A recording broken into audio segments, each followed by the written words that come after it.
So hello everyone, with Papiya চ্যানেলে তোমাদের welcome. তো অনেক দিন পর ভাবলাম একটা রেসিপি শেয়ার করা যাক। আর রেসিপিটা হলো ডিমের ঝোল। মানে ডিমের ঝোল তো তোমরা দেখেছো রেসিপি, বাট আমার হাতের ডিমের ঝোল আমি এরকম করে করি সেটাই তোমাদের আজকে দেখাবো। তো আমি প্রথমে আলু, পেঁয়াজ, টমেটো মানে যা যা কাটার আমি কেটে নিচ্ছি এখানে। তো সব কিছু কেটে নিয়ে রেডি করে নেওয়ার পর আমি বসিয়ে দিয়েছিলাম ভাত, এবং ভাত বসিয়ে দিয়ে আমি চলে গেছিলাম জল ভরতে।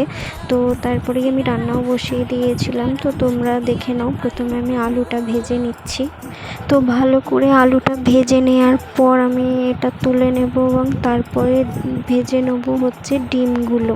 তো ডিমগুলো আমি নুন, ঝাল গুঁড়ো, তারপরে হলুদ গুঁড়ো দিয়ে আমি ভেজে নিয়েছিলাম।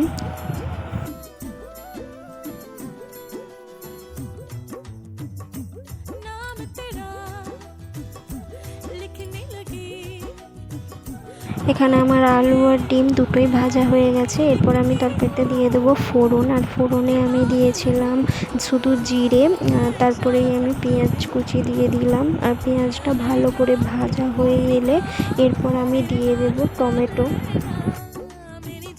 তো টমেটোটা ভালো করে ভাজা হয়ে যাওয়ার পর আমি দিয়ে দিয়েছিলাম আদা রসুনের পেস্ট, কিন্তু আমি সেটা দেখাতেই ভুলে গেছি।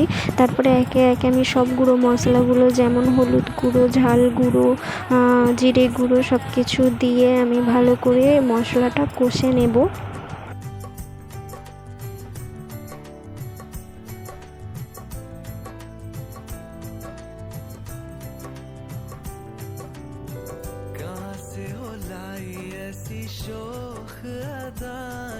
তারপর আমি যাতে ডিমগুলো মাখিয়েছিলাম তাতে একটু মশলা লেগেছিলো, তাই তাতেই জল ঢেলে একটু সেই মশলাটা ধুয়ে আমি জলটা দিয়ে এবার মশলাটা আরও ভালো করে কষে নেব তেল ছাড়া পর্যন্ত।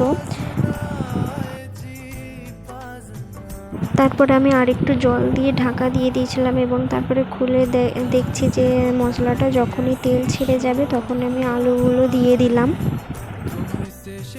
তারপর আলুটাও ভালো করে কষা হয়ে গেলে আমি এখানে জল দিয়ে দেবো, এবং জল দিয়ে এটাকে কিছুক্ষণ ফোটাবো।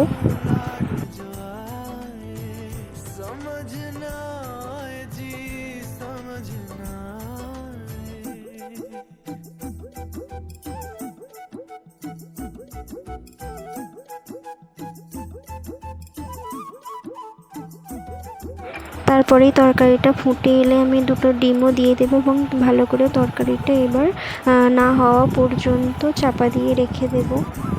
তারপরে আমি আর ভিডিও ক্লিপ নিইনি, একেবারে তরকারিটা নামিয়েই ভিডিও ক্লিপ নিয়েছি। তো কেমন হয়েছে জানিও।